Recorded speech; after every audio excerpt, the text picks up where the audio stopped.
It is January 18th, 2025. It has been 11 days since Cookie was put to sleep. To recap, as I always do, we got Cookie May 7th, 2025. Or, sorry, well, that's in the future. That hasn't happened yet.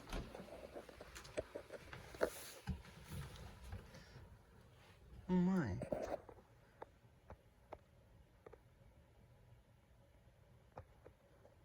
Lucy. You must be really stressed. What's wrong, baby? Hey, I'm here to see you. You're okay. Yes, I plan to make an appointment for Lucy to see the vet, because this concerns me. Even right here, you can see she's losing bits of fur.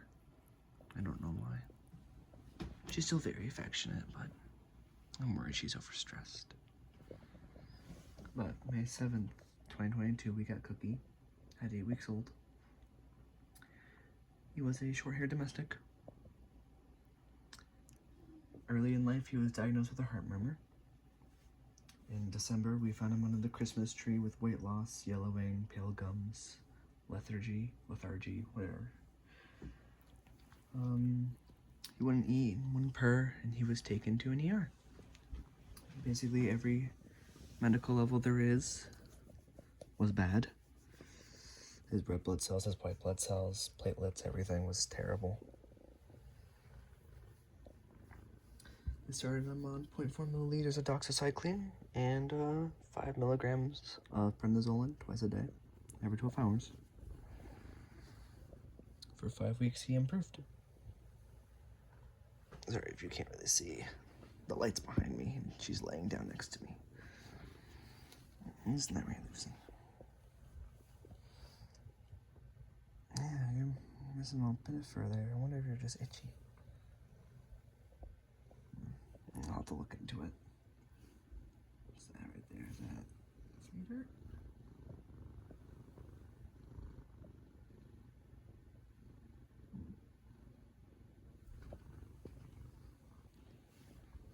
Okay, let me adjust the way I'm sitting.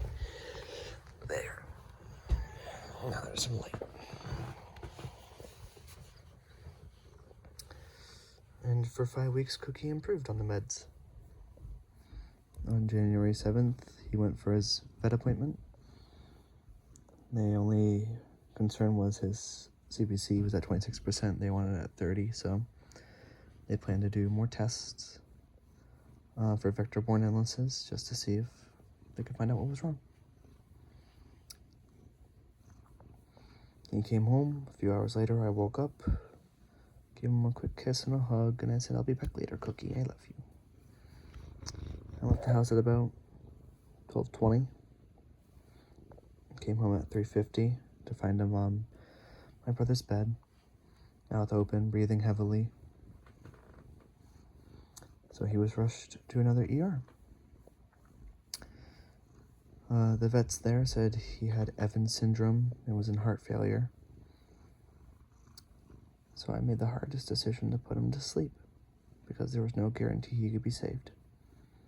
And they thought with everything he had already been through that there likely wasn't much of a chance.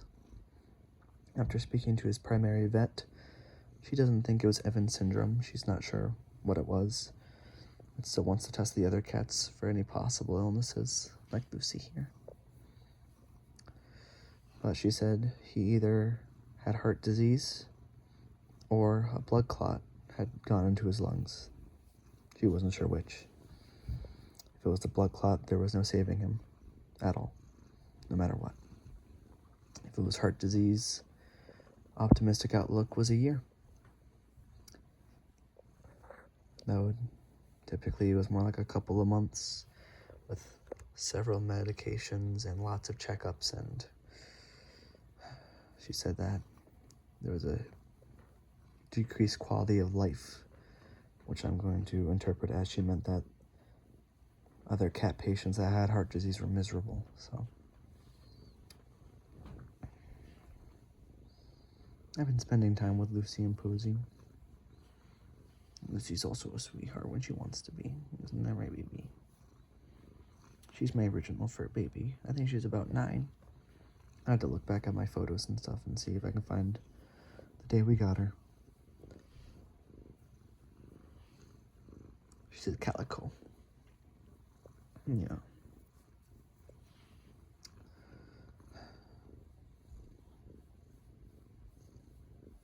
I guess there's just not much to say today. Nothing has really happened. There's been no changes, no updates. Just kind of existing. I guess the only update would be, oh, sorry, I didn't mean to stop hitting you. We need to figure out what's going on with Lucy. My theory is that she could be really dry, like itchy skin, because I have a space heater on because it's really cold where I am. And it dries out the air, so maybe she's really dry and itchy, and that's what's causing her to scratch at herself. Or not scratch, but, you know, to lick herself so aggressively. She could be bored, and I need to get more toys for her to play with. She could be anxious because she doesn't like the other cats, and they come and frequently harass her, which is why she's primarily in here. Like, I think every night she fights one of the cats through the bottom of the door, and I'm probably gonna have to start blocking it off just so that way they can't get to each other. Maybe. But yeah, I'm aware of the concerns with her. There was one thing I wanted to talk about, which was, I've seen the views. I don't care about the like to dislike ratio. I think only one video has anything on it. It's like a random dislike, which I'm gonna guess is a bot account. Because, you know, can't have social media without bots these days. But I appreciate the views. I think it's usually about 60 views, which is nice because the point of this is documenting all of the grief processing, but also memorializing.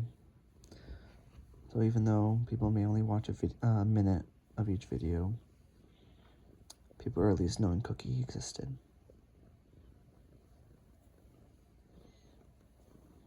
And that's what I wanted.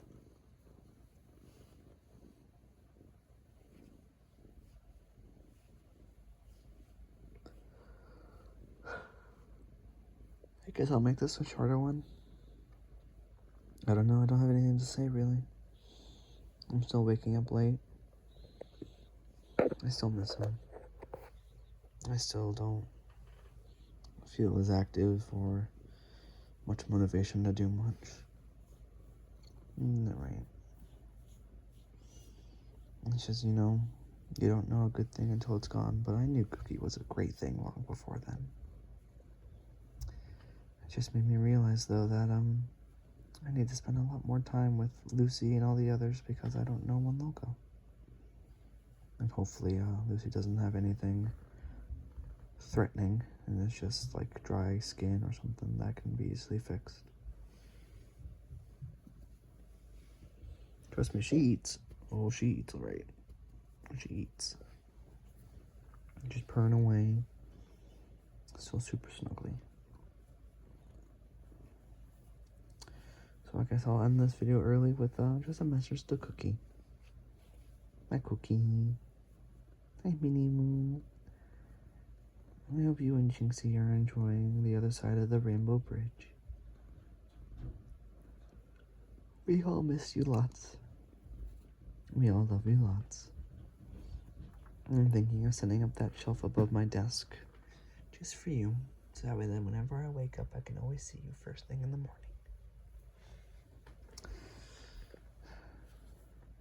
I hope you have everything you want.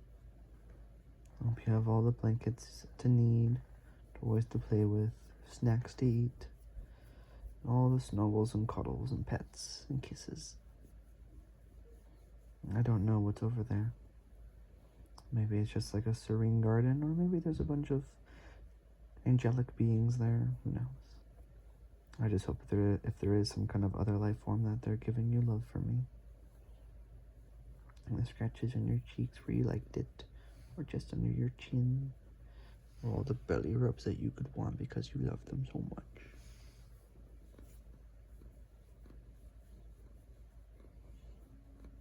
There's always going to be a place for you. Whether it be next to me in bed or my open lap at my desk. Like that, she's biting. I don't know what she's doing. Sorry, Cookie, I'll figure that one out. I'll make sure Lucy's okay. I know the two of you didn't get along that well. At least it was very one-sided. You didn't mind her at all, but I'm still gonna make sure I can get these cats as healthy as I can and as happy as I can. But there's always gonna be a place for you. Especially in my heart and in my soul and in my life. I love you 3000. I love you to the moon and back. I love you with all those lines and phrases and sayings and more. I miss you, Minnie Moo. It'll be a nice day when we're finally reunited, even if it may take a long time. I could be hit by a meteor tomorrow, who knows? Or I could live another 300 years somehow. Regardless, we'll be there together sometime. Someday. And I can't wait to pick you up and snuggle you.